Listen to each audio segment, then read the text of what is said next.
கர்த்தராகிய இயேசு கிறிஸ்துவின் நாமத்தினாலே இந்த கால வேளையிலே இந்த ஆசீர்வாதத்தின் விடியல் என்று சொல்லக்கூடிய நிகழ்ச்சியிலே உங்களை சந்திப்பதில் மிகுந்த மகிழ்ச்சி அடைகிறேன். இதனால் நான் உங்களோடு கூட பகிர்ந்து கொள்ளும்படியான தேவனுடைய வார்த்தை மத்தேயு எழுதின சுவிசேஷம் 7ஆம் அதிகாரம் 8ஆம் வசனம். கேட்கிறவன் எவனும் பெற்றுக்கொள்ளுகிறான், தேடுகிறவன் கண்டடைகிறான், தட்டுகிறவனுக்கு திறக்கப்படும் என்று சொல்லி இந்த வேத வசனம் சொல்லுகிறது. கேட்கிற என்று சொல்லக்கூடிய காரியத்தில் நான் லூக்கா எழுதின சுவிசேஷம் 15ஆம் அதிகாரத்தில் வாசிக்கிறோம்.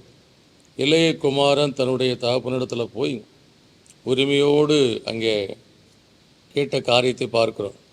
தகப்பனே, சொத்தில் எனக்கு இருக்கக்கூடிய பங்கை நீ தாரும் என்று சொல்லி அவன் கேட்டபோது அந்த பங்கை தகப்பன் பகிர்ந்து கொடுத்தார் என்று சொல்லக்கூடிய காரியத்தை பார்க்கிறோம்.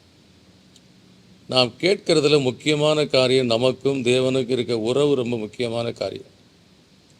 தேவ சமூகத்தில் நாம் இன்றைக்கு அப்படிப்பட்ட ஒரு உறவு இருக்கிற நிலையில் தகப்பன் பிள்ளை என்று சொல்லக்கூடிய அந்த அன்பின் இணைப்பில் நாம் இருக்கும்போது தேவ சமூகத்தில் நாம் கடந்து சென்று கேட்கக்கூடிய காரியங்களை கர்த்தர் நமக்கு நிச்சயமாய் கொடுக்க உண்மையுள்ளவராய் இருக்கிறார்.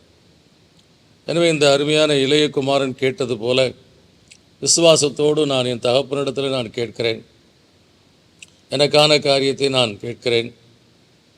என்னுடைய தகப்பன் நல்லவர், நிச்சயமாக எனக்கு செவி கொடுப்பார், எனக்கு இறங்கி அவர் என்மேல் வைத்திருக்கிற அன்பின் மித்தம் இந்த காரியத்தை எனக்கு செய்வார் என்று சொல்லி விசுவாசத்தோடு நாம் கேட்கும்போது நிச்சயமாய் நம்முடைய வாழ்க்கையில் நாம் பெற்றுக்கொள்ளுகிறவர்களாய் காணப்படுவோம். எனவே இந்த கால வேளையில் உங்களுடைய எதிர்பார்ப்புகள், உங்களுடைய தேவைகள் எல்லாவற்றையும் தேவ சமூகத்தில் இவர் தகப்பனிடத்தில் பிள்ளை சொல்வது போல சொல்லி நீங்கள் கேட்பீர்களானால் நிச்சயமாக தகப்பன் உங்களுக்கு இறங்கி உங்களுடைய தேவைகளை சந்திக்க நீங்கள் கேட்டதை கொடுத்து உங்களை தேய்ச்சி பலப்படுத்த உண்மையுள்ளவராக இருக்கிறார். எனவே இந்த நாளிலே இந்த கால வேளையில் என்ன ஒரு காரியத்தை குறித்து உங்கள் மனத்துக்குள்ளே கவலையாக இருக்கிறதோ அல்லது எந்த ஒரு காரியத்தை குறித்து நீங்கள் கலங்கி கொண்டு இருக்கிறீர்களோ அதை தேவனிடத்தை சொல்லி கேளுங்கள். ஒருவேளை உங்களுக்கு சமாதானமான ஒரு நிலை காணப்பட வேண்டும் என்று சொல்லக்கூடிய காரியமாக இருக்கலாம். ஒருவேளை உங்களுடைய தேவை பொருளாதார தேவையாக இருக்கலாம். ஒருவேளை உங்களுடைய காரியம் சுகம் என்று சொல்லக்கூடிய காரியத்தை குறித்ததாக இருக்கலாம். எந்த ஒரு காரியமாக இருந்தாலும் சரி, தகப்பனிடத்தில் நாம் போய் கேட்கும்போது தகப்பனாகி கர்த்தர் நமக்கு கொடுக்க உண்மையுள்ளவராக இருக்கிறார். இந்த விசுவாசத்தோடு நாம் ஜெபிப்போம். நல்ல பிதாவே, நன்றியோடு உம்மை துதிக்கிறோம், சோதரிக்கிற கர்த்தாவே.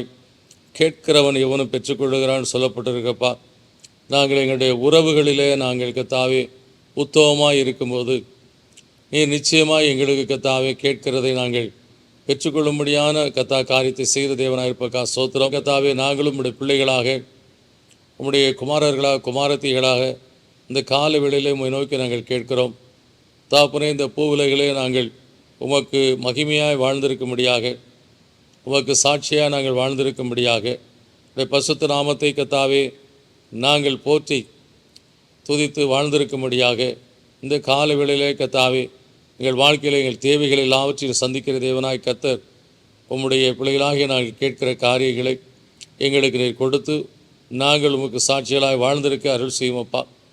இந்த அருமையான பிள்ளைகள் வாழ்க்கையில் கர்த்தர்களை ஆசீர்வதித்திருக்கிறார் என்று சொல்லி மற்றவர்கள் சொல்லும்படியாக சகல காரியங்களிலும் குறைவில்லாதபடி நாங்கள் வாழ்ந்திருக்க வேண்டும் என்று சொல்லி ஆபிரகாமை சகல காரியத்திலும் நீர் ஆசீர்வதித்து வந்திருக்கிறீர்கள் சொல்லி நாங்கள் பார்க்கிறோம். அதுபோல் நாங்கள் கேட்கிற இந்த காரியங்களும் கர்த்தாவே உம்முடைய சமூகத்திலிருந்து இன்றைக்கு அருளப்படும்படியாகும்.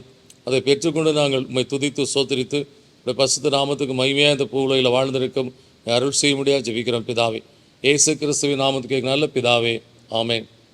எனக்கு அன்பானவர்களே, நாம் தேவ சமூகத்தில் கேட்கும்போது கேட்கிற காரியத்தை பற்றி முக்கியமல்ல, அந்த உறவு ரொம்ப முக்கியமான காரியம். ஒரு தகப்பன் என்று சொல்லக்கூடிய நெல்லை பிள்ளையாகிய நீங்கள் தேவனுடைய சமூகத்தில் கேட்கும்போது நிச்சயமாய் பிள்ளைகள் முந்தி திருப்தி அடைய வேண்டும் சொன்ன தேவன் திருப்தி அடையும்படியாக உங்கள் வாழ்க்கையில் ஆசீர்வாதத்தை கொடுத்து ஆசீர்வதிப்பார். God bless you.